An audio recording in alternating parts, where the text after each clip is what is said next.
What did you learn in church today? Okay, in church today, Pastor took us through the teaching, God's kind of leading. And one of the things that I learned from the teaching is that the popular phrase, follow your passion, may actually put you in trouble. And this can be evidently seen in how God instructed David not to build a tabernacle for him, even though he had a zeal, he had a desire, and he had a passion to do such. So as a believer, I must always fact check my passion with the plan of God so that I will not put myself in trouble. And this also means that it is not every passion, it is not every desire that I must run after. It is not every thought that I have that comes to my mind that I must execute. Right. So in church today, I learned that the fact that I failed at something doesn't mean that God cannot lead me back to it. So the text that they taught us from was about Moses, right? When he killed the Egyptian and then he went away. I mean, God came back 40 years later. Was it about 40 years later, right? And then still led him back to what the initial purpose was. So the fact that I failed as a business, the fact that I failed as maybe my follow-up or my ministry with somebody, the fact that I failed at something doesn't mean that that's the end of it and I zero my mind on I'm never going back again and I can never hear God's leading concerning this thing. If I failed at something, my heart must still be simple to hear whether or not God still wants me to go back there, and I must be open to it. Today in church, Pastor taught us about God's leading, God kind of leading. And Pastor used the life of Moses to explain what the leading of how the leading of God actually plays out. And Pastor explained something very significant in the life of David about zeal.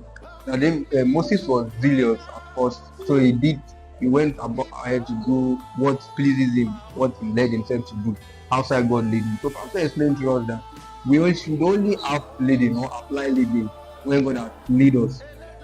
We should only apply zeal when God has lead us.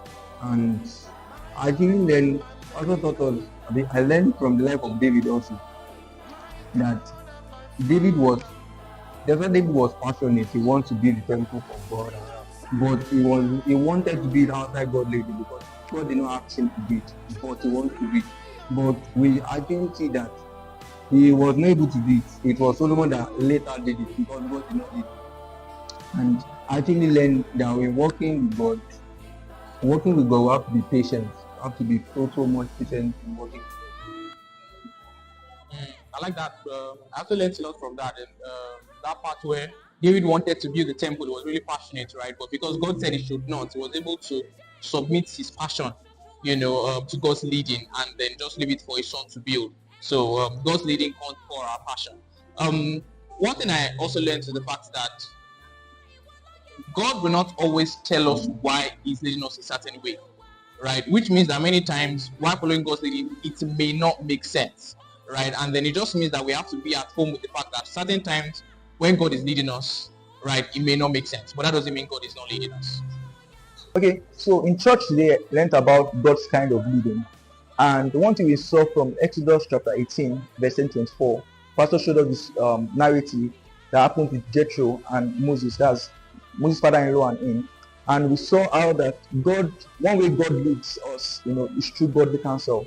Jethro gave a godly counsel to Moses and told him that he should go ahead to acts of God, And Pastor showed us that God can lead us through godly counsel, but that does not mean that we don't still go back to God and confirm that godly counsel has been given is going to be according to God's will, because there are some godly counsels that could come, but that's not how God, he juxtaposed that with the counsel that Nathan gave to David concerning building the house of God. That was a godly counsel, but that was not according to God's will.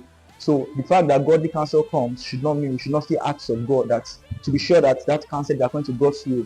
And we should be able to differentiate between godly counsel and the opinion of others. We also saw from Exodus chapter 32 about verse 1 and 2 about the dangers of impatience, when children of Israel, because of their failure to wait on Moses and wait on God, they took a decision to build golden calf and idols. And we saw, Pastor showed us from there that any man that cannot be patient cannot work with God. A man that lacks patience cannot work with God. We saw stories of those that, because of impatience, made wrong decisions, like Abraham marrying Agar and Saul sacrificing in place of Samuel when he could not wait for him. Apostle showed us that patience is very key in our work with God and in following through God's leading.